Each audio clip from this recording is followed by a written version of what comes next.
Witam serdecznie. 7 maj 2025 rok. Dlaczego zahamowanie? Bo zauważyłem, że coś śmignęło w telefonie i cieszę się, sporo osób jest. Witam Sun, Daniela, Renatę i Reginę.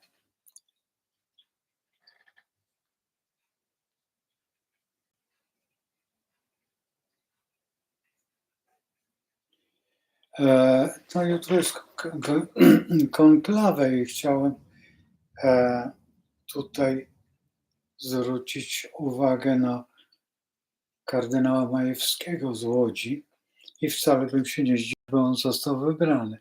Dlaczego? Bo jest jednym z młodszych i w dodatku osobiście go w ogóle nie znam, nie kojarzę go, czy nie muszę znać wszystkich księży w Łodzi, ale Łódź ma, nazwijmy to specyficzną aurę, ale to nie dlatego, że specyficzną aurę, tylko jesteśmy, to co ja się orientuję, ale nie jest to możliwe, że prawda jest na 100%. Takich małych diecezji ponoć są 3. My jesteśmy prawdopodobnie 4. diecezją, tak szalenie malutko. Czy miasto, państwo. Tak jest. My należymy po prostu osobno jak Polska, czyli mamy swojego kardynała. Czyli nasz biskup jest kardynałem.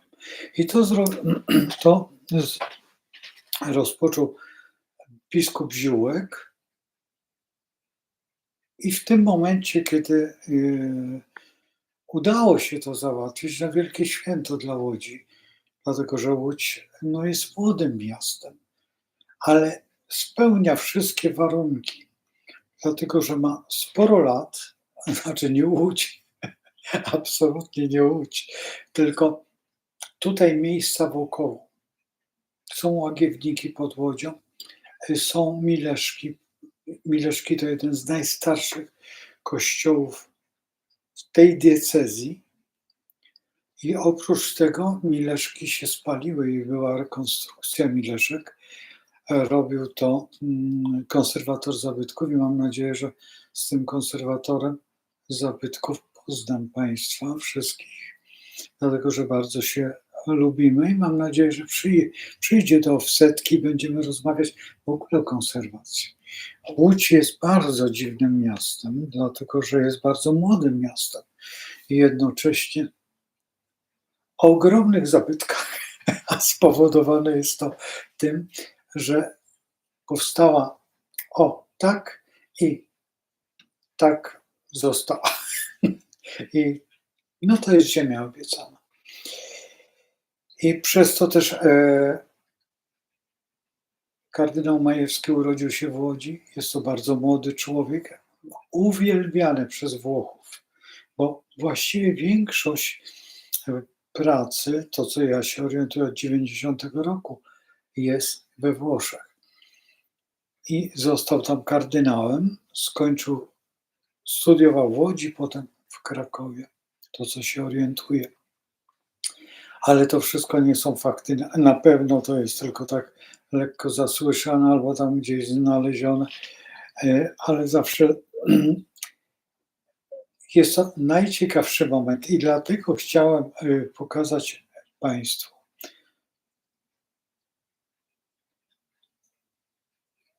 Dlaczego Tadeusz pisze, że czarny dym? Ten dym czarny musi być pierwszy. To nie ma gadania, że będzie pierwszy. To by było bardzo dziwne, bo o 10 rano rozpoczyna się ta cała ceremonia. I właśnie tutaj chciałem pokazać Państwu. Odpiął się mikrofon. Już jest przypięty.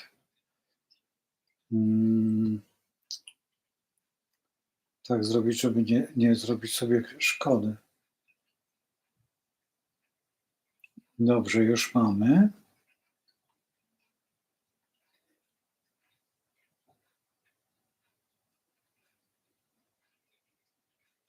A dlaczego macie nie widzieć? Oczywiście, że będziecie widzieć.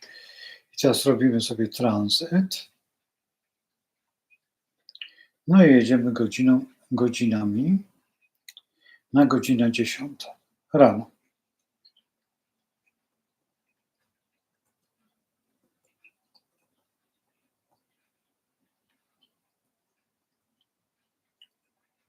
Mamy 1., 4., 8., 9., 10. Musimy lekko cofnąć. Jeszcze. O, jest godzina 10. I teraz zwróćcie uwagę, co się dzieje. Czy jest to dla nas, dla Polski dobra historia? Zwróćcie uwagę, że na osiach. Ja wiem, że niektórzy powiedzą, ale dlaczego pan robi na Polskę? Bo mnie interesuje Polska, a nie Włochy. Chociaż pomiędzy, gdybym tutaj wpisał Rzym, niewielka różnica by była. Naprawdę niewielka. I teraz zwróćmy uwagę na jeszcze jedną rzecz. Teraz zobaczymy, jak będą aspekty wyglądać, bo to jest bardzo ważne. Zobaczcie, Słońce z węzłem kwadratura i z ascendentem kwadratura.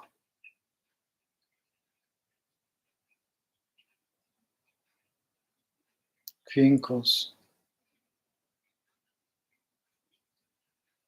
Opozycja Saturna.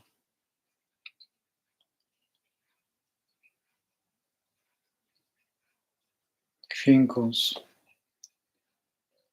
Medium Celi, Księżyc.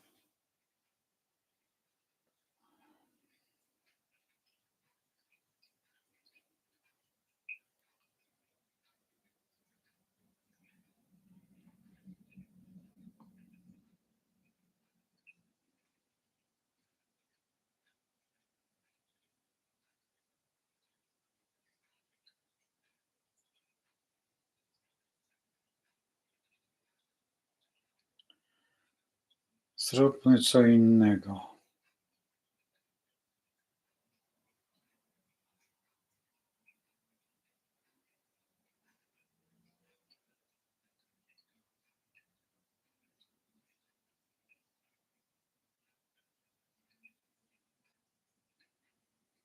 Robię progresję, czyli jest to progresywny kosmogram i jutro na 10.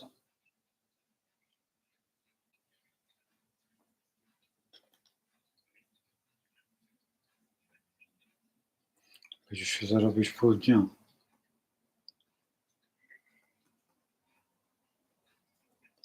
Jesteśmy o 10, tylko mamy tutaj bach i jeszcze jedno. Też to Słońce wygląda tutaj. I ta Wenus jest. Słońce jest bardzo blisko Jowisza.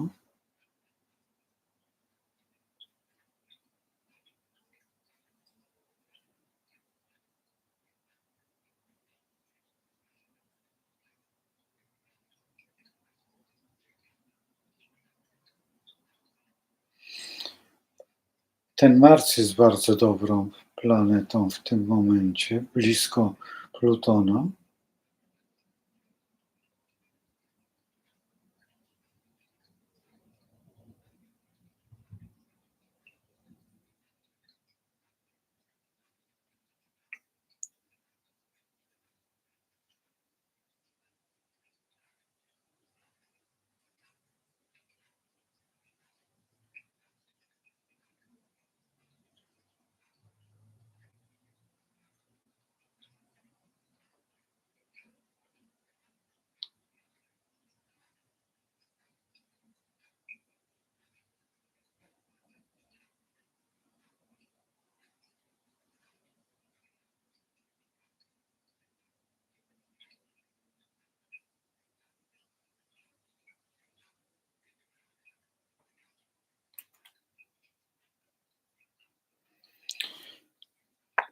Bardzo ciekaw jestem, jak to będzie wyglądać. Teraz można by się zastanawiać, czy właśnie kardynał Majewski, bo takie są przewidywania, że możliwe, że on zostanie papieżem.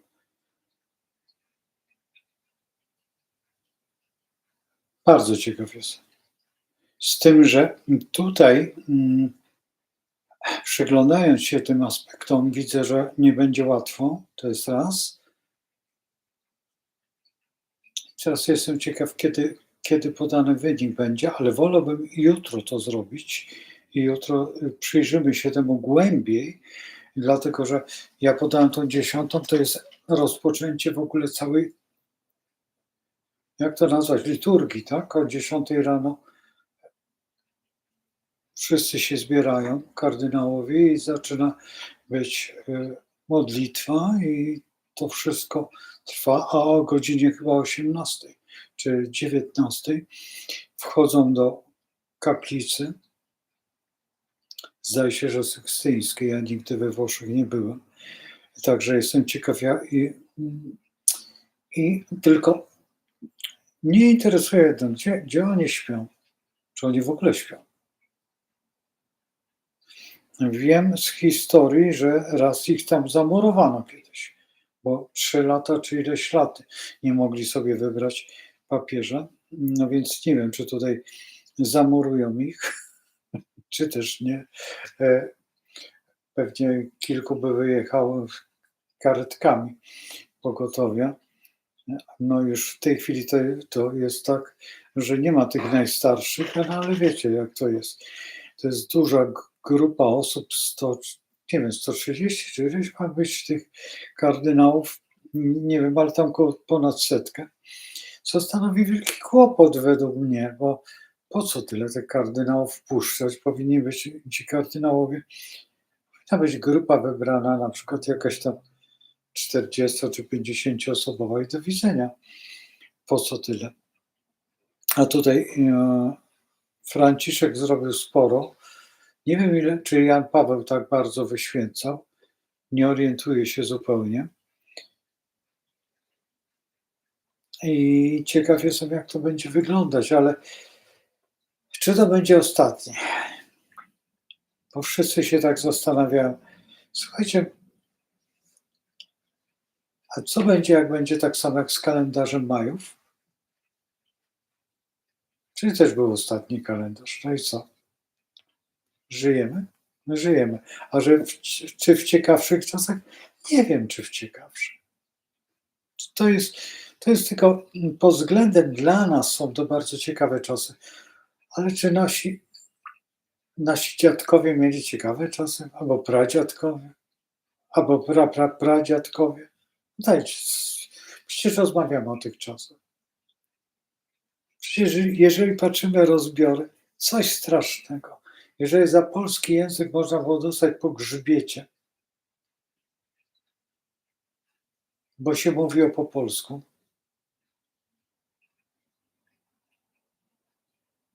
Jak chcecie się dowiedzieć, no to idźcie do Romów i zapytajcie się, jak się Romowie czują w Polsce.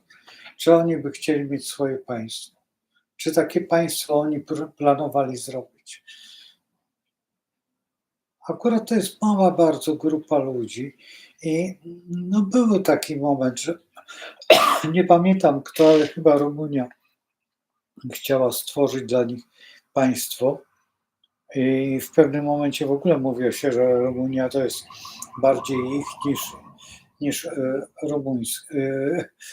Rumunów, co jest nieprawdą. Rumuni ich wygnali w którymś roku całkowicie, poszli przyjęła ich Słowacja i w Słowacji no, do tej pory są i stanowią ogromną mniejszość.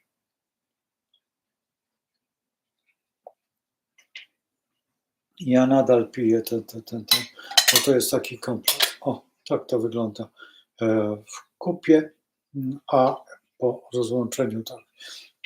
No i piję tego walecznego kwiatu, co to Rzymianie ponoć pili tego.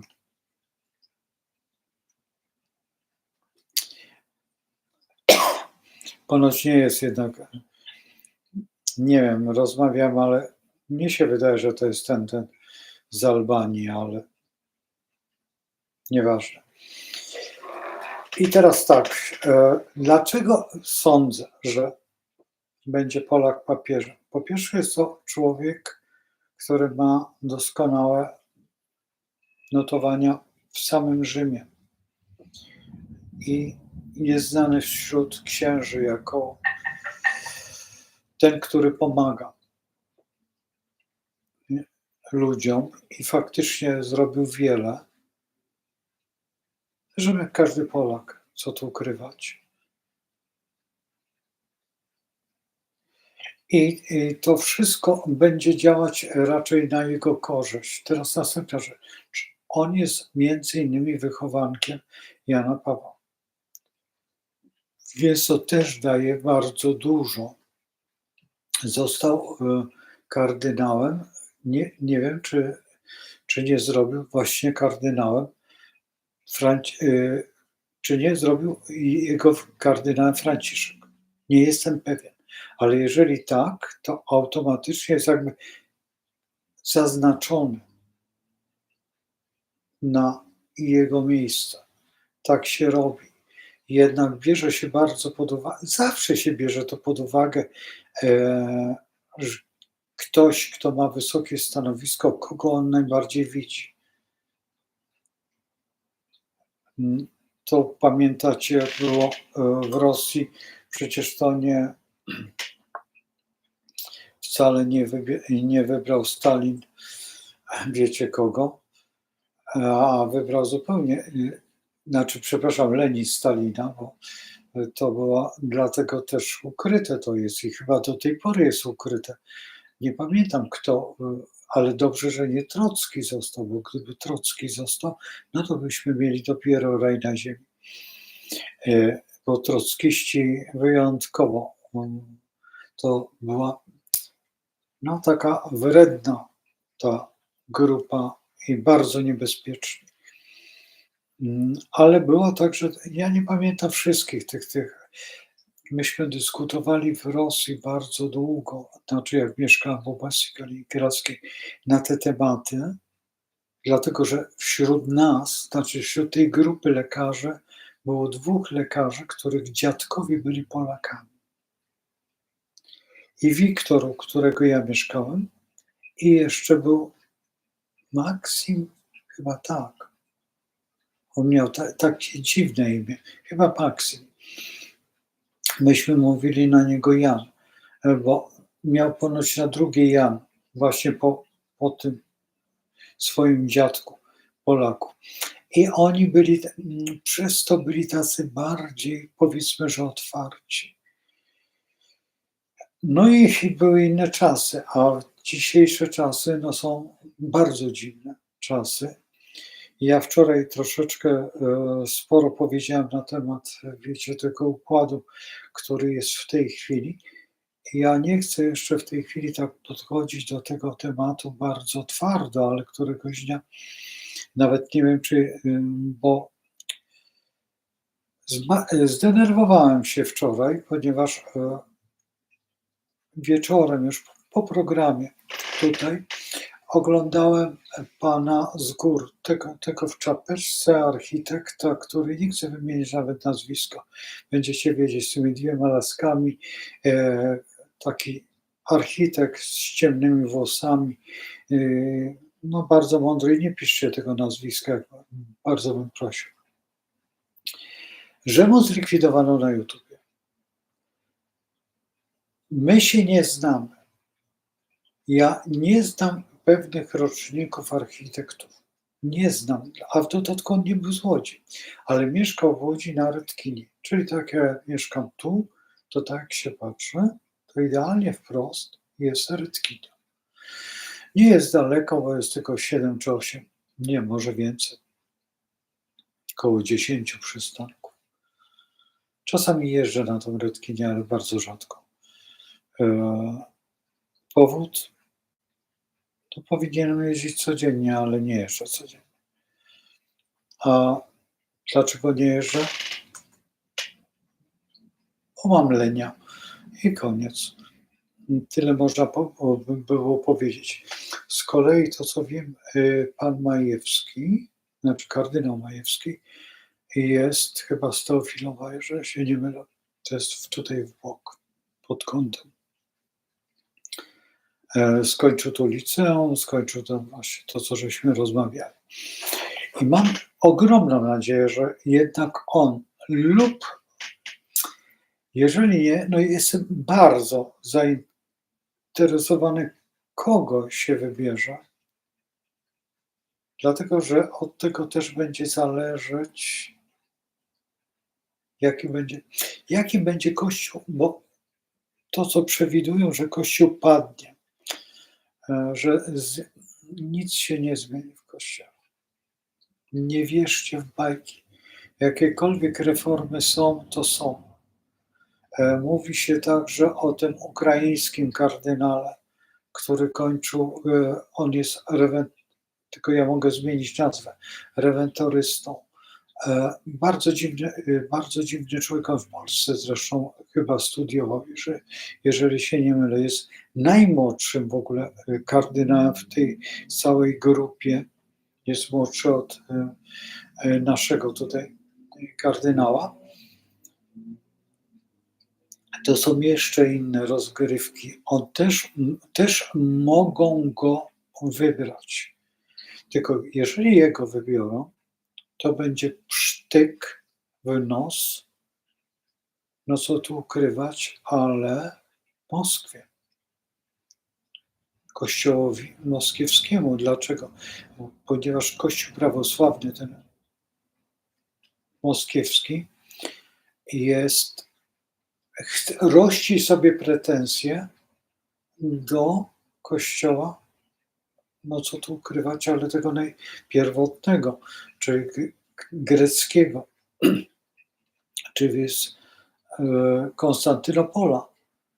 I po pierwsze, jak może być Kościół, bo ten Kościół jest rozdrobniony na kościoły jakby autonomiczne i Kościół rumuński, czy Kościół prawosławny oczywiście, czy Kościół polski, czy Kościół, nie wiem, czy w Czechach jest prawosławny, ale chyba jest.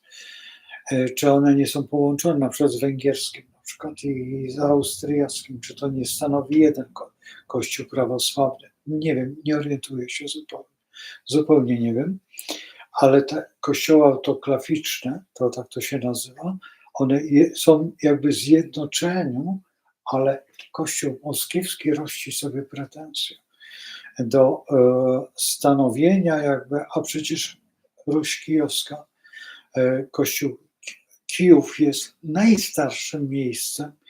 Jeżeli bierzemy Rosję jako podstawę, to ta data powstania Rosji jest bardziej adekwatna dla Rosji niż Moskwy, bo Moskwa została z nadania mongolskiego, czy Dżingis-Hana, a nie patriarchy kościelnego, takiego kogokolwiek.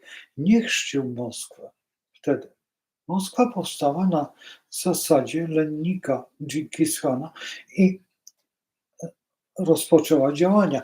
I co najciekawsze, że wtedy, nie wiem, nie jestem pewien, czy to byli Rurykowicze, ale tutaj, ale wówczas Moskwa to była sobie taka wiocha. I nie patrzmy na to, że to jest jakiś wielki, że Moskwa była taka duża. Nie, to 2 razy większe, no, Kijów też w ogóle byłoby większe od chyba to co się orientuję, to wówczas był większy Kijów od Krakowa, ale nie jestem historykiem i wolałbym, żeby się historycy na ten temat wypowiadali i jakie są uzależnienia właśnie kościołów. No, jakby nie było Cyryl i Metody, no szkoda, że nie zdążył tutaj, bo byśmy należeli jednak pod to Bizancjum i szkoda, że Cyryl i Metody nie stworzył no tutaj nas nie ochrzcił, tylko Czesi z Niemcami się pospieszyli i wybraliśmy tutaj właśnie ten moment, o którym zresztą bardzo ładnie mówił pan prezydent Duda w swoim przemówieniu, że tutaj no, dostaliśmy koronę i włócznie świętego Maurycego, bo no, troszeczkę przekręcił to, co ja się orientuję, ale to niech będzie. Włócznia świętego Maurycego była przyznaniem właściwie cesarstwa.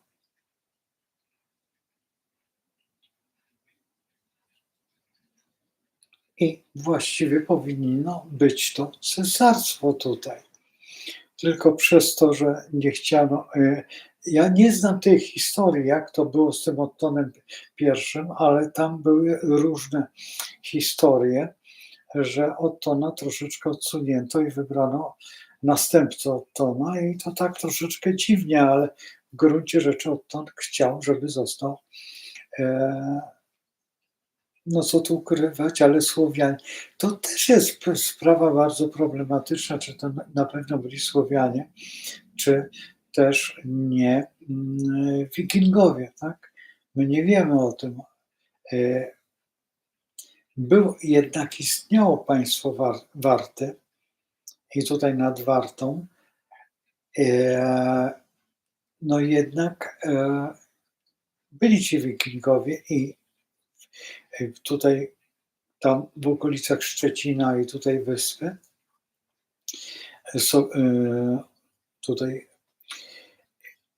no prawdopodobnie Wikingowie tutaj i z Wikingów chyba się wywodziła ta dynastia. Czy to prawda? Trudno powiedzieć, że na ten temat znowuż historycy powinni się wypowiedzieć, tylko logiczni historycy, bo to jest dosyć ciekawe. Czy faktycznie, bo jeżeli tam Rurykowicze są Wikingami i tutaj w Polsce też ta nasza dynastia Piastów, tak, założony i też by byli Wikingami, to w takim razie mamy spore korzenie wikingowskie. Jeżeli faktycznie istniało państwo Warty, które składało się wyłącznie tylko z Wikingów, no to gdzie reszta? Pytanie, gdzie? Bo to, co ja się orientuję, to ja właśnie,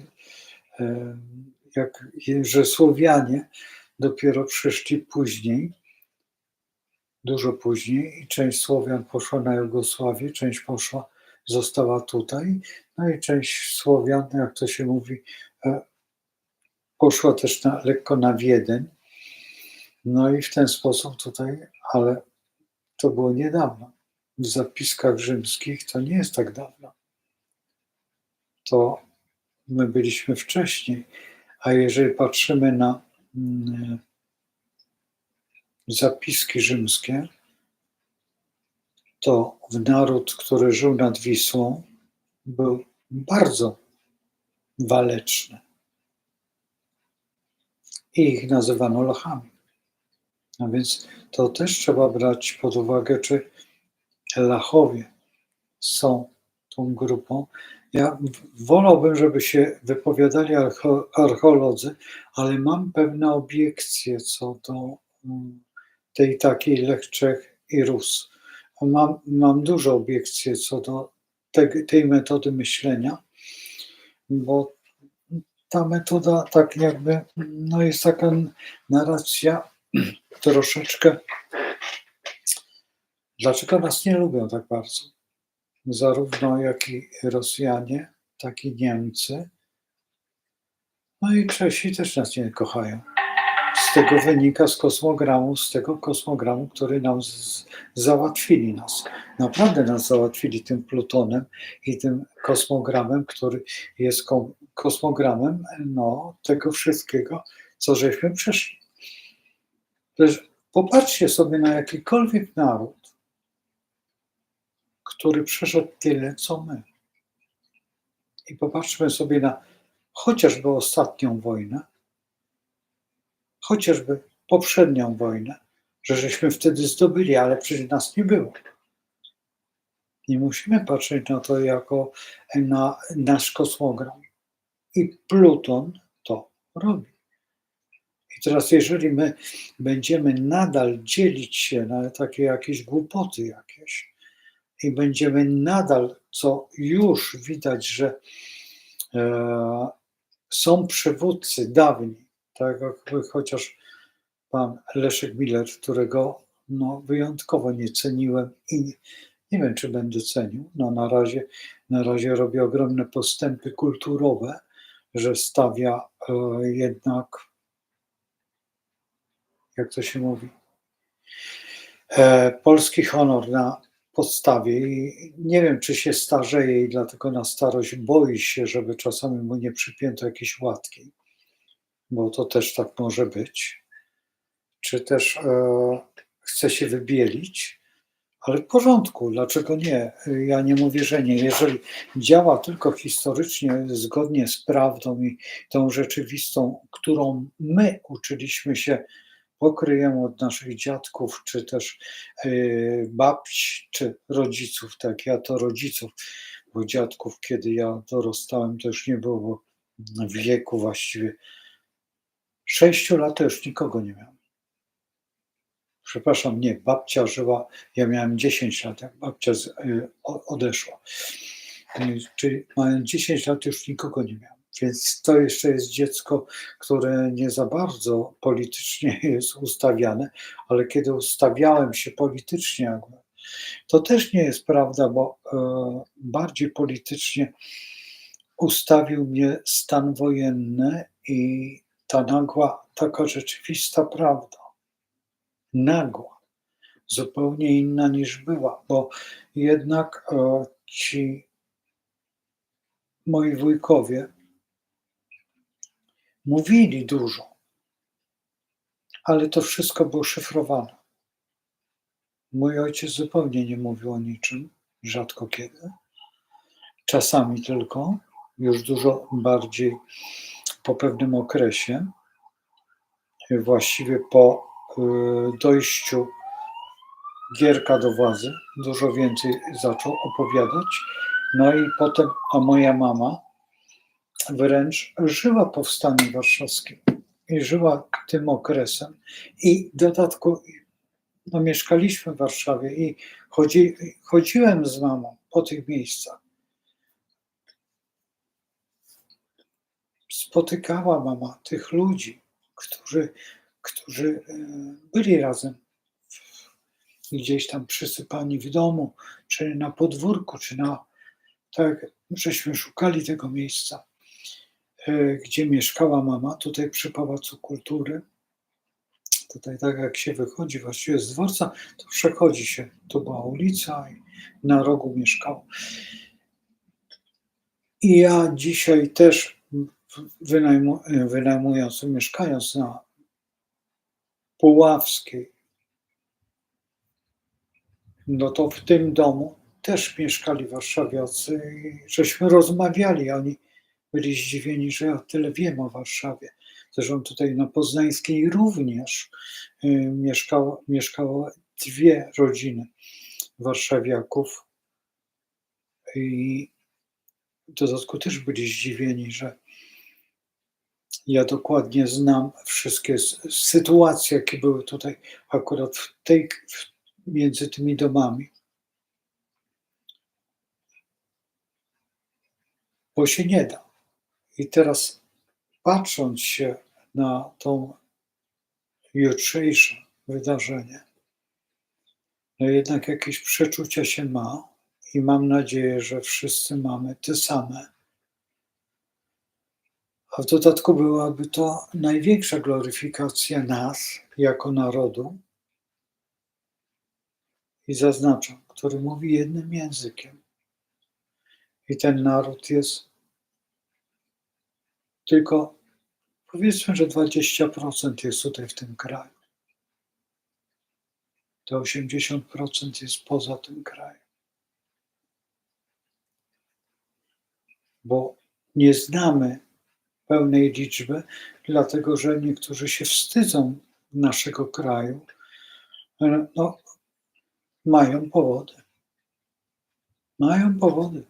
Jeżeli patrzymy na okres chociażby rozbiorowy, gdzie mogli zapomnieć o tym, że są Polakami, tak jakby chociażby senator Maski w Stanach Zjednoczonych, nie wiem czy pamiętacie, który w rzeczywistości nazwisko jego było Masłowski i on o tym w ogóle nie wiedział. Dopiero mu ktoś, akurat z moich znajomych, przyniósł jego rodowód, korzenie jego i on się po prostu popłakał, bo przecież Brzeziński był wtedy. On się popłakał, autentycznie się popłakał przy podaniu jego rodowodu, że on ma i skąd on pochodzi. W dodatku pokazano, bo słuchajcie, Amerykanie nie mają swojego jakby pochodzenia, tak jak mają Australijczycy. Ci, którzy byli tymi pierwotnymi Australijczykami, nie mówię o aborygenach, tylko ci więźniowie, którzy przybyli, oni mają taki inny statut. Amerykanie nie posiadają takiego czegoś. Tam jest taka grupa tak zwanych pierwotnych Amerykanów, ale to są w gruncie rzeczy Holendrzy i Belgowie, którzy uciekli. Oni są tak tutaj w górach, tutaj jak patrzymy od Waszyngtonu w stronę Florydy. I ta grupa jest, oni mówią bardzo dziwnym językiem, takim, nazywa się to bardzo staroangielskim, co jest prawdą, nie jest prawdą, ale uważa się ich za dzikich ludzi z założenia. Coś takiego, takich pierwotnych i oni do dzisiaj żyją. Ja zresztą rozmawiałem z naszą koleżanką, moją koleżanką tutaj, która jest Polką, która tam się urodziła i przyjechała tutaj. No, tak się stało, że jakoś kontakt nam się urwał. Nie wiem dlaczego, będę musiał pojechać do niej, porozmawiać, bo bardzo bym chciał, żeby w offsetce brała udział. Zresztą była ze mną i stąd też żeśmy wiele godzin poświęcili historii Stanów Zjednoczonych, ponieważ ona świetnie zna. Zresztą te osoby, które pamiętają, to tutaj rozmawialiśmy tutaj na YouTubie na temat, jak przy wyborach właśnie chyba prezydenta Trumpa albo Bidena. Chyba Bidena. Żeśmy rozmawiali, ona właśnie mówiła, jak senatorowie wyglądają i kto to jest senat, ilu jest senatorów i to wszystko właśnie tłumaczyła, jak to jest. I dzisiaj jakoś tak, no nie pokłóciliśmy się, to nie można tak powiedzieć, ale nagle zniknęła z powierzchni. Wyjechała po prostu, wyjechała pod czeską granicę i zniknęła. Że mamy wspólnych znajomych i oni też szukają. Ja przez ciocię wiem, gdzie jest akurat, bo ciocia czasami dzwoni.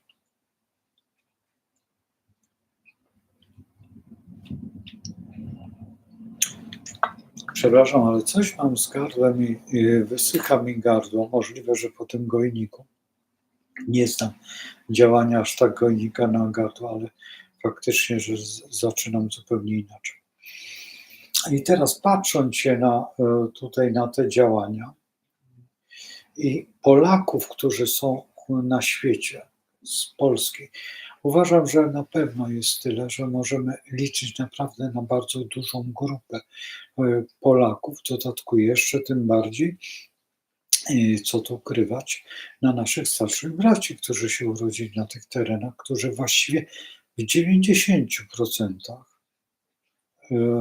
opuścili nasz kraj, ale zawsze opuszczali.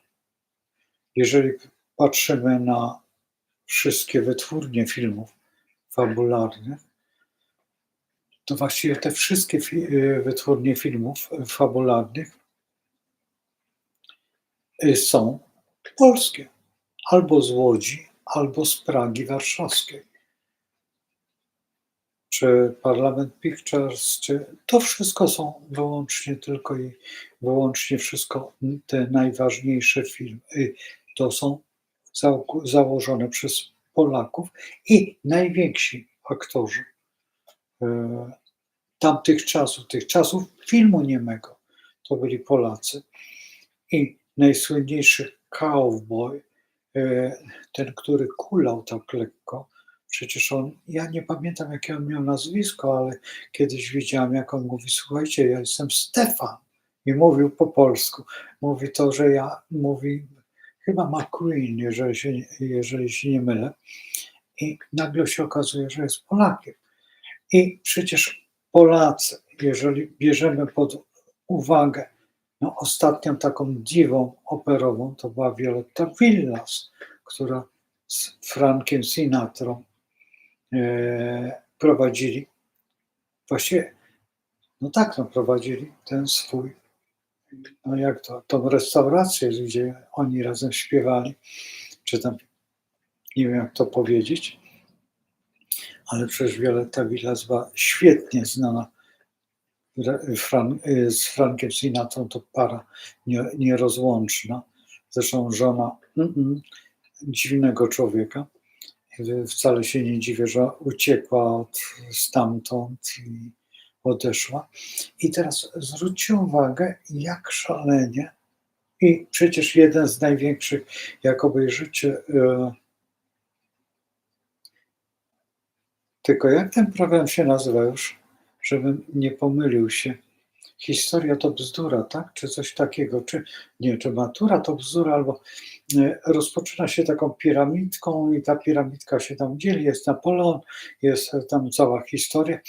I właśnie w jednym z filmów był omawiany człowiek, który był gangsterem, największym gangsterem Stanów Zjednoczonych. I to był Polak. I o nim się nie mówi, bo Al Capone się uważa, że jest największy. Nie, to Polacy słusznie największego. Ale dlaczego? Bo była prohibicja, a przecież Polacy mają to wkodowane, co najważniejsze? Najważniejsze, mają bitwę pod Grunwaldem. No wiecie, co to jest bitwa pod Grunwaldem? Chyba nie muszę żadnemu Polakowi tłumaczyć, że to jest najważniejszy przepis historyczny. No i jeżeli ktokolwiek w ogóle zapomni, to musi sobie brać datę i rozwarstwić ją na pewne historie, które są, ile czego do czego i co z czego zrobić. I wtedy się sama robota robi, no i otwierają się wszystkie języki. No i jak Rosjanie mówią, nie popijasz, to nie rozgryziesz. No i w ten sposób mamy. No i teraz, jeżeli patrzymy tutaj właśnie z takiej perspektywy, to nie ma gadania. Dla mnie wcale bym się nie zdziwił, jakby kardynał Majewski został papieżem. I chyba by było, czy dla Łodzi by było to wielkie święto, dla Polski ogromne, bo po pierwsze po Janie Pawle to by był już trzeci Polak, tak? No bo już to mówimy, że Jan Paweł był pierwszy, ale wcześniej też był papieżem Słowianin i prawdopodobnie z Polski, także to też trzeba brać pod uwagę, że my tak uważamy, że Jan Paweł był pierwszy, ale trzeba brać pod uwagę, że niektóre rzeczy są już z góry i wtedy ta historia. Ciekaw jestem, jak wyjdzie, czy Malachiasz to jest faktycznie ta historia, która jest prawdą, czy tylko fikcją, która jest pisana i specjalnie, czy na przykład niektóre rzeczy nie są ustawione już z góry. Tak jak popatrzcie sobie na kardynała Sapiehę. Kardynał Sapieha wybiera kardynała Wyszyńskiego. Postać z poznańskiego, człowieka bardzo twardego, bardzo o ogromnej charyzmie i jednocześnie wyjątkowo twardego. On z kolei wybiera sobie kilku kardynałów, ale najbardziej gloryfikuje, co tu ukrywać, ale człowieka z Wadowic, przypuśćmy w założeniu w pewnym sensie sierotę, człowieka, który ma pewne wątpliwości swoje, chce zostać aktorem, zostaje nagle, chce zostać wojskowym i wiele rzeczy się chwyta i nagle zostaje kapłanem. I w dodatku łapie tą laskę Matki Boskiej w tym momencie i jest i jest to sfilmowane. Zwróćcie uwagę, że to są takie fragmenty, które w gruncie rzeczy jak? Po co? Dlaczego akurat jego wybieramy?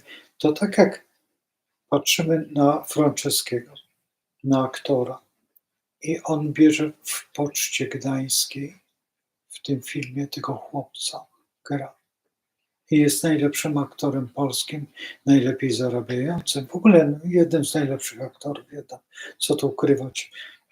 Uważam, Akademia Pana Kleksa, fantastyczny, zagrany i w ogóle jest aktorem doskonałym. Zwróćcie uwagę, że niektórzy pod wpływem jakiegoś impulsu boskiego wybierają osoby niesamowite. Bo rozumiem, że można wykształcić osobę. Oczywiście, że tak. Bo łatwo jest to zrobić, kiedy się ma kosmogram dziecka i zrobić z niego, wyciągnąć z niego wszystkie soki. Jak ja to nazywam, to nie jest problem. Tylko, że to kosztuje. To kosztuje majątek. Sobie nawet nie wyobrażacie, ile to kosztuje. Jeżeli mamy kosmogram i robimy talent. Takim talentem jest Tuwim. To jest mniej więcej na tej zasadzie zrobione. Nie wiem, czy robiono mu kosmogram, ale podejrzewam, że tak. Ponieważ on się wychował, wiemy w jakiej rodzinie. I tam jednak to się przestrzega. My tutaj nie przestrzegamy tego. Ja mam w zawieszeniu 2 dzieci i ciągle odstawiam to, ale to dlatego, że ciągle się źle czuję, albo coś mi wypada, ale wreszcie usiądę i zrobię te 2 dzieci, wreszcie poproszę i to zrobimy. Jedno dziecko jest delikatnie zrobione bardzo tutaj na tym blogu i dziadek bardzo prosi i ja tak unikam tego ciągle, a to spowodowane jest jakimiś perypetiami domowymi. No ja nie wytrzymuję tego nerwowo, to wiecie. Teraz ostatnio przecież też w ogóle. Ale zrobię film i dopiero po tym filmie będę robił taki film dokumentalny w założeniu. Dla Państwa przede wszystkim. Znaczy dla Państwa. Ogólnie na YouTube. Nie mogę tutaj powiedzieć, że dla astrologów, ludzi, którzy zajmują się astrologią, to raczej ci, którzy szukają rozwiązań stricte medycznych. Ale zobaczycie, będziecie wiedzieć, co ja tak się będę przymierzał już od poniedziałku do pertraklacji i zobaczenia, jak wygląda tutaj te pierwsze próby sobie zrobię takie, a potem następnie dzień po dniu, ponieważ jest to pewna historia 40 zdaje się minut czy 30 minut trwa ten, przypuśćmy, zabieg, no i ja przez te 30 minut będę tam o czymś się opowiadał i tam robił jakieś tam manewry, jeszcze zobaczymy jakie, bo wszystko na żywioł, dlatego że no tak jest najbezpieczniej. No i też, ponieważ to jest pewna metoda, która jest metodą stricte niemieckiego lekarza, ale wszystko się dowiecie w odpowiednim czasie. Dlaczego to mówię teraz? No bo to jest ta właśnie związana z tą świadomością, podświadomością i rzeczywistością, jaką pojmujemy. I to, co zawiera kosmogram, to jest jedno, ale trzeba temu kosmogramowi pomóc. Pomóc Właśnie to polega na tych tranzytach i dlatego z tranzytów możemy bardzo dużo sobie podejrzeć i z tranzytów bardzo dużo możemy powiedzieć. Oczywiście jest to wszystko, jeżeli tutaj patrzymy z punktu widzenia o takiego, jak się interpretuje, to jest takie troszeczkę ciężkie, bo nad tym teraz trzeba by każdy aspekt, czyli w założeniu to są aspekty, tak? Opozycja Mars-Księżyc, zaraz pokażę. Opozycja Mars, gdzie jesteś? Mars. I teraz szukamy Księżyca. To jest tutaj. I tutaj to powinniśmy narysować, ale także powinniśmy najpierw opracować ten horoskop i ten horoskop. To są dwa horoskopy, które się składa właśnie ten tranzyt. I teraz z tych dwóch horoskopów dopiero powinniśmy opracować ten horoskop, który daje nam to pełne koło. I teraz, jeżeli przyglądamy się aspektom i Mars polski, coś mi tu uciekło. To ja źle, to dobrze. Tutaj Księżyc, Mars tranzytujący i tutaj mamy opozycję. Dlaczego nie mieliśmy? Zaraz, jeszcze raz. Księżyc polski i Mars to źle pokazała. No i widzą Państwo, nawet ja się mylę. Właśnie to jest to, że to jest Księżyc polski i Mars tranzytujący. A to, co pokazałem, to jest Mars polski. Teraz zobaczymy aspekt. Mars polski i na przykład w półsekstylu do Marsa. Zaraz sprawdźmy. To jest znak po znaku. Mars, czyli znak i zaraz następny znak. To jest sekstyl. I to wszystko powinno się pozaznaczać, rysować dokładnie, wszystko oznaczyć, wszystko tutaj mamy stopnie i teraz to wszystko powinno się oznaczyć rysunkowo. Zobaczyć teraz każdy aspekt ma swoje kolory. Na czerwono rysujemy kwadratury, niektóre koniunkcje, niektóre opozycje, niektóre na niebiesko. Musimy to wiedzieć i musimy to przeprowadzić i dopiero wtedy możemy podjąć jakąkolwiek decyzję, bo wtedy widzimy. Zresztą ja właśnie dlatego nie robię tutaj szkół, bo dlaczego jeszcze nie jestem przygotowany do szkoły, właśnie dlatego, że potrzebuję ten cały warsztat, rysować, pokazać. I niby jest to zrobione, tak pokazywałem Państwu, że mogę podłożyć tutaj linijkę, ale mam ciężki dostęp do tego. I to, jeżeli tego nie zrobię, nie otworzę szkoły, bo też można by było którejś z kamer po prostu nagiąć i rysować, ale to nie jest sposób. Trzeba brać, też można by zrobić to filmowo, no nie, i wyprzedzać to filmem. Nie jest tak, dlatego że uczeń, który tak robimy na żywo, ja wolę na żywo robić, dlatego że jest większy kontakt z uczniem. I uczniowie, ci, którzy są, śledzą bardziej, mniej się nudzą, chociaż szczerze mówiąc, na lekcjach jest tak, że jak się rozmawia z uczniem, na przykład Andrzejem, czy jakąś Zosią, to reszta robi, ich to nie interesuje. Co jest wielkim błędem, dlatego też trzeba uważać kompletnie na wszystko, na każdy ruch wykładowcy czy nauczyciela, dlatego że nauczyciel wtedy najwięcej przekazuje, bo macie żywy obraz dwóch osób i widzicie to napięcie tej osoby, która jest uczniem, jeszcze tym bardziej w astrologii, kiedy uderza się w bardzo intymne miejsca, czasami bardzo zupełnie nie wiadomo skąd ten człowiek wie, ten astrolog, skąd on wie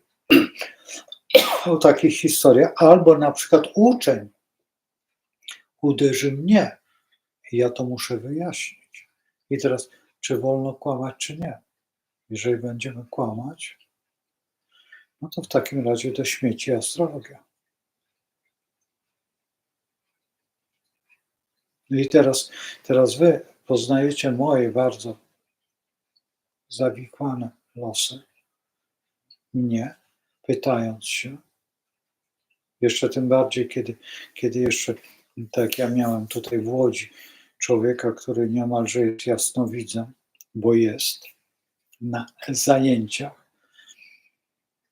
No i tak, no tak, to jest prawda. I wszystkie dziewczyny i wszyscy uczestnicy kursu patrzyli się na kolegę, którego niektórzy tutaj już znają, bo bardzo często odsyłam do niego. A dlaczego? Bo jest świetny, jest geniuszem. Zresztą tutaj jedna z uczestniczek, która tutaj mnie wita, wie o tym, bo była. I wiele osób wie o tym, które i w tym momencie, rozumiecie o co chodzi, ja jako astrolog plus jego wiedza, jego podświadomość, czy nadświadomość, czy nadludzkie możliwości muszą korelować. A najbardziej jak jego rozgryzałem, to był najlepszy moment. I wtedy, no tak, a ponieważ niewiele osób ma tyle wykształcenia, co ten człowiek, bo ten człowiek ma tak spokojnie tyle fakultetów, że wystarczyłoby właściwie zamienić ten jeden fakultet i by został profesorem do kwadratu. A tak to tylko zostały mu pełne studia i to tak tych fakultetów naprawdę dużo. Naprawdę. Ja zresztą z takimi ludźmi się bardzo często spotykam, zresztą co tu ukrywać, w Warszawie też mam Marysię, która ma 3 fakultety, po pełne studiach, nie tam, że tam podyplomówka jakaś i szybciutko, nie, tylko pełne 3 fakultety i ma 2 doktoraty i jest moją uczennicą i z takimi osobami nie ma żartów. Zresztą tutaj też czasami się odzywa taki człowiek, który jest profesorem już, zresztą, którego zmusiłem do tego. No i zawsze się śmieję, że przez niego. Zresztą mam taką jakąś sposobność od bardzo dawna, od szkoły podstawowej, bo jeden z moich kolegów dzisiaj jest profesorem i właśnie swoim córkom przedstawiał, że przez tego człowieka został, mówię, profesorem. Nikt by się nie składał, ale drugi mój kolega z harcerstwa, z którym się bardzo cenimy, został też profesorem. Oni obaj się świetnie znają, ponieważ sobie w tej samej dziedzinie, tylko różne kierunki studiują. Znaczy nie reprezentują, nie studiują, reprezentują. I z tego się bardzo cieszę, że w tym moim gronie jest tak szalenie ludzi na tym poziomie i co najważniejsze, że oni nie negują mojej wiedzy, lecz raczej wspomagają mnie. I to jest bardzo ważne, bo dzisiejsza wiedza neguje, a już najbardziej, to co najbardziej mnie irytuje, kiedy katolicy uderzają, ale w co pan robi? Przecież to jest antywiara, Wybaczcie, absolutnie nie zgadzam się z tym, ponieważ tutaj człowiek, który zupełnie nie jest związany, znaczy jest związany na pewno z religią, stworzył taką Ja pokażę kiedyś te książki, pokazywałem związane astrologia w Biblii, czy w religii. I dzisiaj o tej astrologii mówimy. Właściwie najbardziej znana astrologia, której nie może Kościół się wyprzeć, jest związana z gwiazdą betlejemską. I tutaj z tą koniunkcją Jowisza. I ona jest co pewien czas. Więc to też daje nam pewien wskaźnik, kiedy się Chrystus urodził, kiedy Joszua się urodził. Jeszcze wówczas dziecko, cudowne dziecko.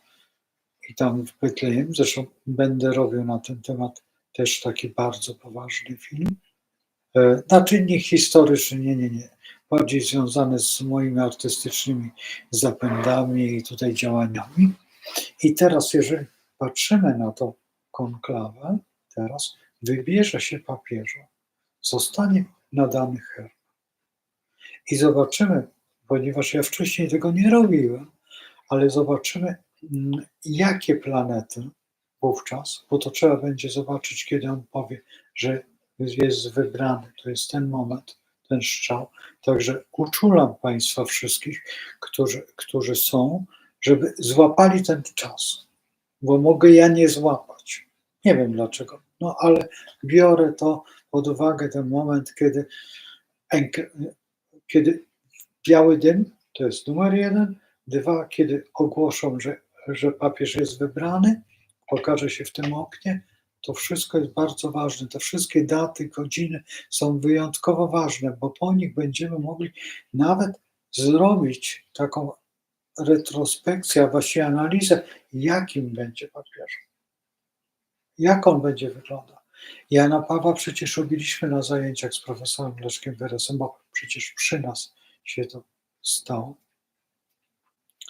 I każda analiza, zresztą ja mówię, że właściwie na Janie Pawle się uczyłem astrologii, bo to była jedyna osoba urzeczywistniona, która, no, można wiele zarzucać, ale po prostu można było się przyjrzeć, czy się wywrócił, czy się nie wywrócił, czy się potknął, z kim się spotkał. To wszystko można było, czy wstał, czy usiadł, można było to wszystko zanalizować w kosmogramie. To była fantastyczna lekcja i nie ma lepszych lekcji.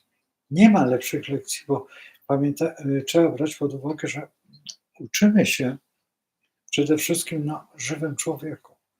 I wtedy wiemy, jak dana osoba, inna osoba się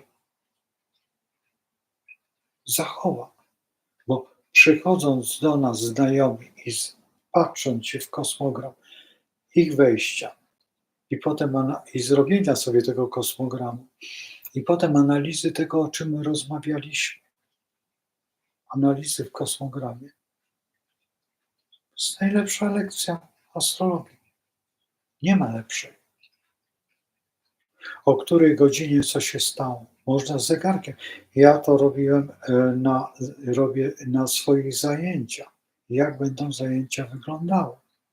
Że będzie tutaj, taka planeta, taka planeta. Zresztą ja czasami to robię tutaj razem z Państwem. Teraz nie robię, bo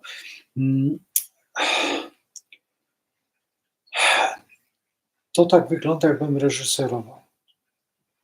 Kiedy już znacie ten system, to wtedy wiecie, że nie. Ale zrobiłem to dzisiaj na aspektach. To jest mniej więcej to samo. Tylko, że za każdym razem ja staram się pokazać inną technikę, dlatego że powodem jest to, że tak jest wygodniej. Czasami jest wygodniej pójść planetami, czasami łatwiej jest pójść tranzytami, czasami łatwiej jest wejść w progresję i nałożyć tranzyty, czasami jeszcze jakaś inna metoda może, ponieważ nie można znaleźć wyjścia. Albo chcemy wiedzieć jeszcze więcej. I dlatego tych metod jest sporo. Uczymy się ich. I dlatego nie wierzę w to, że po roku może być to świetny astrolog kursu jakiegoś, tylko musi spędzić te 3 lata, czy tam więcej, czy najlepiej to 7 albo ileś lat i mieć jeszcze doświadczenie historyczne. Z tym, że faktycznie po roku może być, jeżeli przez rok codziennie ćwiczę astrologię przy jakimś mistrzu. Co jest możliwe, bo tak został, no co tu ukrywać, ale tak powstał Jarek Groner. Profesor Leszek Werys jeździł, czy on jeździł do profesora Werysa i Jarek ćwiczył. W ten sposób Jarka, no, przypuśćmy, nauczył. Było mu łatwiej. Było mu w pewnym momencie, kiedy to, co my robiliśmy, ja miałem tutaj tak przyjaciela swojego Romana z astrologii, tutaj przychodziła Dagmara, Justyna, potem jeszcze kilka osób i siadaliśmy tutaj i uczyliśmy się. Roman nam pokazywał, a Roman jest jeszcze uczniem Zoi. Przecież to Zoi rozpoczynał.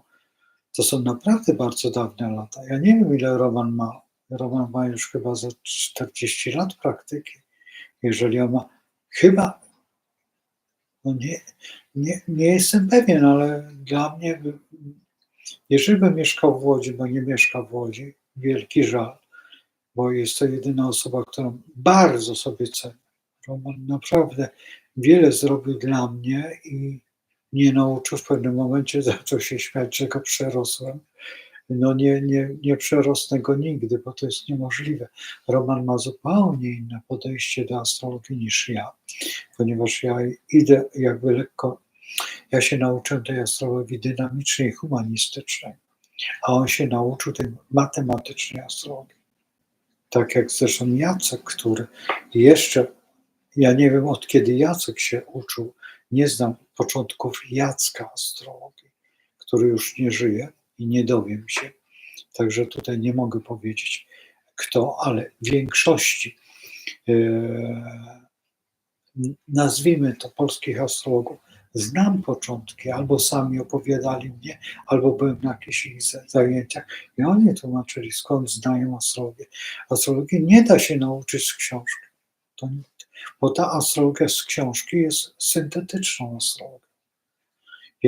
Chyba że pokazywał jakiś astrolog, jak się pracuje, czy korygował, to tak jak jest, przypuśćmy, z koniem. Konia można ujeżdżać już od maleńkości, a on będzie przyzwyczajony do ludzi, ale on już nigdy nie będzie takim porywczym koniem i takim, on będzie znał człowieka i on będzie inaczej. Ale kiedy to zrobimy z takiego Mustanga, czy takiego Araba, który jest koniem niesfornym i bardzo, jak to się mówi, takim zaczepnym i delikatnym jednocześnie, i go ujeździmy, to on potrafi pokazać więcej niż potrzeba, dlatego też są Arabami i dlatego też to są konie, które bardzo często ulegają urazom. No i właśnie przez tą swoją taką nadmierność, pobudliwość. I tutaj właśnie ta pobudliwość u młodych ludzi, bardzo często u młodych astrologów występuje, ponieważ odkrywają Amerykę w konserwie. Bo taka jest prawda, że bardzo często udaje im się przewidzieć pewne rzeczy.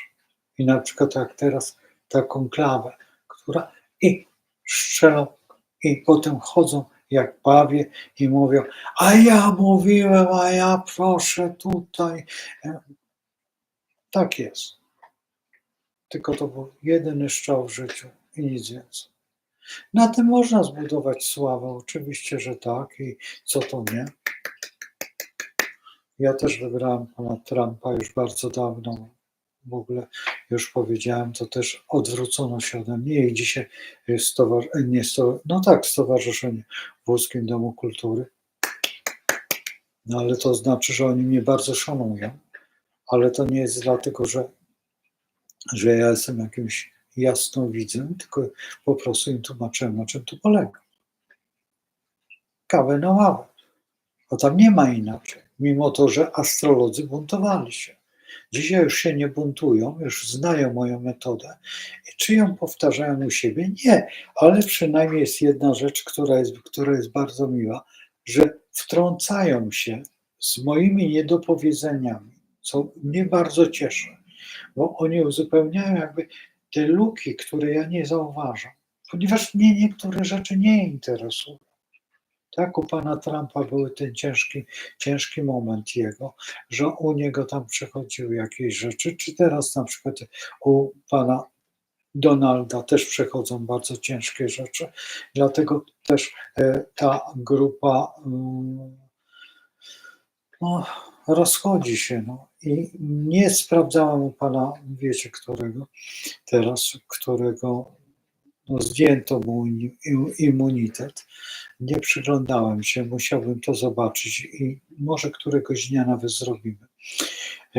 Chociaż nie wiem, czy chciałbym, bo YouTube w tym momencie może zrobić jakieś dziwne rzeczy. Tak powiedziałem o tym człowieku z gór, który chodzi w tym kapelusziku swoim i z tymi ciupagami, z takimi ciemnymi włosami, z siwiejącą brodą, który jest architektem, który jest szalenie osobą, której nie brak. Gdybym mieszkał na Rytkini, to byśmy się spotykali przynajmniej raz w tygodniu i tutaj byśmy siedzieli, ja bym siedział u niego, podejrzewałem, bo u mnie siedział i byśmy sobie dyskutowali na niektóre tematy. Te tematy no, są niewyczerpalne. To są tematy, które jak górski potok cały czas pływają, a śpiący rycerz tam w Zakopanem nadal śpi i trzeba go obudzić wreszcie, jak golema. I to jest bardzo ważne, żeby stać się po prostu rzeczywistym. I słuchajcie, naprawdę liczę na to, że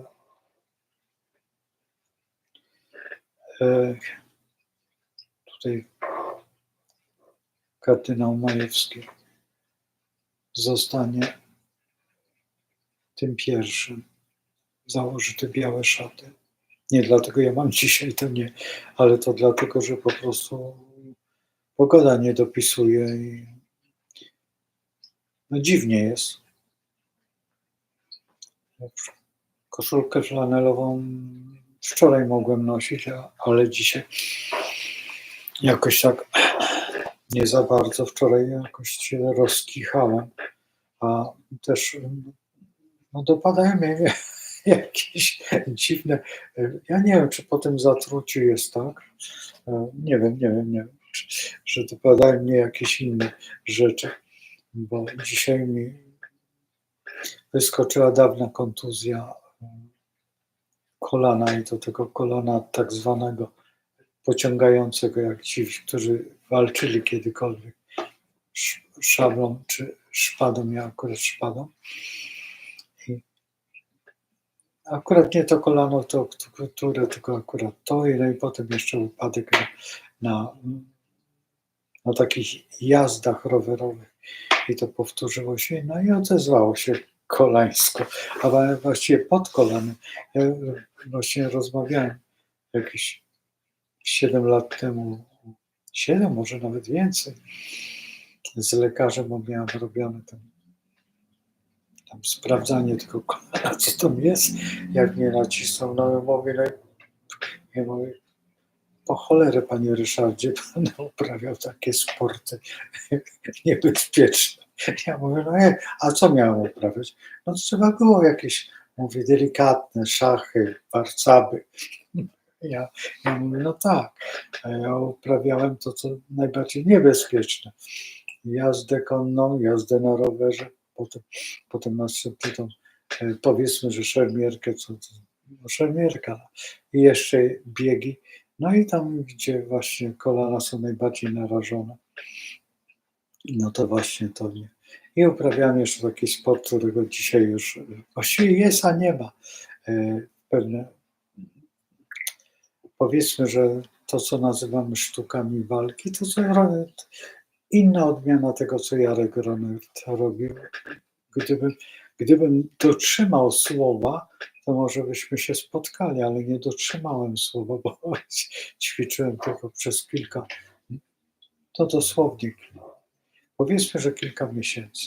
No to były równe 3 lata, ale ponieważ ten człowiek, który nas ćwiczył, nie zawsze miał czas i najbardziej czas miał tak o tej porze.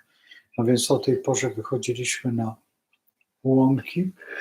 Tutaj jeszcze, ja wtedy mieszkałem tutaj w Łodzi, na Dąbrowie, i wychodziliśmy na łąki i tam ćwiczyliśmy. Ja byłem tym najmniej ćwiczącym po prostu, no ale jednak coś zostało. Nie byłem workiem treningowym, tak do moich dwóch kolegów, naprawdę, oni się tłukli strasznie. Ja nie brałem w tym udziału ze względu na to, na swoją pewną taką dolegliwość, którą tam kiedyś opowiem, ale to dopiero jak będę miał spotkanie z tym człowiekiem, który jest lekarzem i napisał jedyną książkę właściwie w Polsce jako lekarz, już profesor w tej chwili, o astrologii medycznej. Jedyna napisana i nie wycofał się. To jest jedyna książka w Polsce i chyba jedyna w świecie. To jest naprawdę jeden chyba z najważniejszych dzieł literatury astrologicznej i to trzeba bardzo szanować. Jeżeli chodzi o astrologię, to wielki szacun panu profesorowi. Mam nadzieję, że usiądziemy obok siebie i porozmawiamy, jak to było. Dlaczego tak się stało?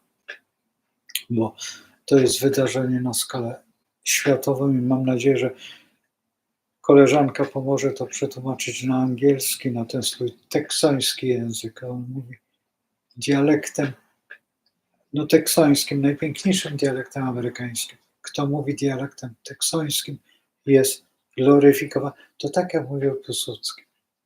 Jak on lekko zaciągał, to jest ten polski język. Mickiewicz, to cała ta świta z Lwowa i z Wilna, to że oni także zaciągali, tylko oni troszeczkę inaczej, ale to jest to. Jeżeli tak się mówiło po polsku, to byśmy mieli taki śpiewający język. Byśmy mogli wtedy śpiewać. Nie tylko. Te piosenki. Nie lubię śpiewać. Nie jestem bardzo muzykalny. Dużo muzyki słucham. Zresztą przede mną pianino, a w domu miałem fortepian i 2 pianino w dzieciństwie, dlatego że jedno pianino było po babci, fortepian i pianino było po dziadku. 2 instrumenty, ponieważ był muzykiem. Z wykształcenia, no nie wiem, jak to można było powiedzieć, ponieważ był muzykiem. Prowadził chóry, prowadził jakieś tam działania muzyczne. Tak było. Z kolei moja babcia, ale to z ojca strony dziadek, tata jego, a z mamy strony moja babcia, znaczy mojej mamy mama, pięknie śpiewała razem ze swoją siostrą i zakładały chóry, nie chóry, zresztą była nauczycielką, musiała śpiewać z dzieciakami, bo to wiecie, przed wojną, jeszcze za czasów carskich, to budowało się te pieśni, podbudowywało się, zresztą wtedy nasz naród był rozśpiewany. Byliśmy naprawdę rozśpiewani. Nie było człowieka, który nie grał na instrumencie, nie było człowieka, który nie umiał grać w szachy czy w warcaby, potem w serco, tak? Tak, ty chyba się, jak w razie czego to poprawcie, jak to się nazywało. Taki mieczyk właściwie z wikliny i kółeczko i się tam celowało w to. Pamiętam, jak w to grałem. To była podstawa do szermierki, do szpady. To była moja podstawa, dlatego że bardzo mi się to podobało, jak żeśmy tam strzelali, trzeba było złapać i no powiedzmy, że dobry byłem w tym i bardzo mnie to bawiło i dlatego troszeczkę walczyłem. Ale to bardzo też krótko, no bo z kolei, no co to, jak się chodziło do 2 szkół i w Warszawie i w Łodzi, to nie było tak dużo czasu. Także tutaj robiło się w to wszystko bokami i czasem, i przez to też czasami obrywało się, że było się mniej zdolnym uczniem, bo się lekcji nie odrobiło albo coś. No i oczywiście szła tak zwana pała. Ale cóż, nie to świadczy o wiedzy. Wiedzy świadczy to, co się potem robi. A potem tak się stało, że też zostałem nauczycielem i też zostałem jakby wychowawcą. No, się spotkałem z tymi moimi katami, nauczycielami i mogłem im przypomnieć, jak oni chcieli być tacy bardzo błyskotliwi, to im wytłumaczyć, że byli kiepscy. To nie tak Jan Paweł, który nas nauczył wiele i niepowtarzalnych rzeczy. Jeżeli ktoś zaprzecza, że nie, to nie zna historii. Nie wie w ogóle, co było wtedy. Nie rozumie w ogóle, co to była komuna. Jeżeli w ogóle dotyka jakichś tematów, których nie chciał dotykać Jan Paweł, bo nie mógł, albo bał się, bo można było wtedy po prostu nie można. To były czasy straszne. Sobie nawet nie wyobrażam. Zresztą co tu ukrywać? No? Macie księdza Popiełuszkę. To jest tylko Przemek, a jeszcze wielu innych, którzy zginęli. Za co? Za niewinność? Macie dokładnie. I to nie jest tak, że nie. Jeżeli patrzycie na to, a jeżeli chcecie, tym bardziej, a jesteście na przykład, to przeczytajcie właśnie tę księgę o Dalaj Lama i zobaczycie, co tam było. U nas w kościele to samo. Tak samo. Obojętnie w jakiejkolwiek sytuacjach, religiach, jeżeli nie znamy okoliczności całej tego eteru dookoła, tej historii całej, nie dyskutujmy na ten temat. To nie jest tak, że możemy się tylko przyglądać i patrzeć i popełniać tych samych błędów i uczyć się od tych osób. Możemy ich nie lubić. Oczywiście, że tak. Możemy nawet być takim Urbanem dla Jana Pawła, który wytykał kompletnie każdy gaz. Ale kto Urbana szanował? Jak Urbana szanował, jak kupował nie, to dla mnie, jeżeli ta osoba tylko nie czytała dlatego, że zobaczyć, jakie świństwa się przygotowuje Janowi Pawłowi, bo też znałem takich. I mówi, popatrz sobie, zobacz, co ten łodzianin wypisuje, bo był łodzianinem. I jak sobie szydzi. I jak się podśmiewuje. To jest po prostu raz, że brak kultury, dwa, że pozbawienie jakiejkolwiek moralności i kultury słowa. Zresztą co tu ukrywać? Rząd się wyżywi, a my? A kto wybiera rząd? I dzisiaj stajemy przed tym samym. Czy wybieramy Urbana, czy wybieramy Jana Pawła? To jest to samo.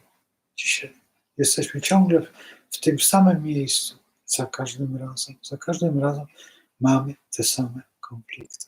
I teraz dużo zależy, czy ten Jan Paweł, który zostanie wybrany, może jutro na pewno nie, chociaż to by był cud, ale za kilka dni zostanie wybrany ten człowiek na tym tronie, który będzie tak jak kardynał, no już nie kardynał, tylko Benedykt, czy będzie taki jak Franciszek, czy będzie taki jak Jan Paweł, czy będzie jeszcze inny, może tak jak Pius, co nie chciałbym, ale w założeniu. Ale Kościół, mimo to, że przez historię swoją to, że można mu zarzucać, że wywiózł ich tam, właśnie tego Adolfa i tą całą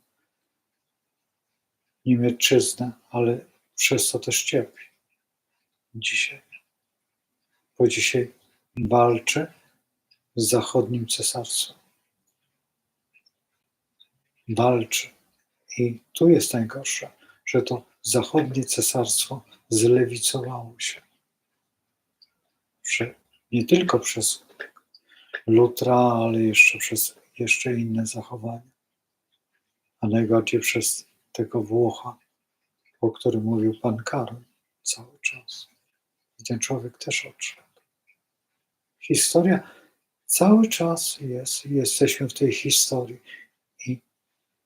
Ale do nas należy to bicie serca i ten krwiobieg i ten Merkury, który w nas jest, który nas prowadzi. Tylko czy poprowadzi dobrze, czy źle, czy będzie retrogradował i jakiś czas znowuż tak planety retrogradują. Dzisiaj Pluton retrograduje. Czy dobrze? W pewnym sensie tak, dlatego że pokazuje pewne rzeczy. Pokazuje człowieka, który walczy ze wszystkimi. We Francji pani, która została wydalona, ale w Rumunii się udało. Zobaczymy, bo jeszcze jest druga tura. Ale będziemy wiedzieć w dniu, w którym my będziemy wybierać. Oni i my jesteśmy powiązani tą samą datą. Jak to się stało? Tak chciał Bóg? Kto tak zrobił? Zastanówcie się. To jest najważniejsze, że czy wszystko w rękach Boga? Nie. Bóg jest w nas. Jeżeli my wierzymy, to pójdziemy z wiarą. Oni też. I my, i oni. A oni patrzą na nas, my patrzymy na nich.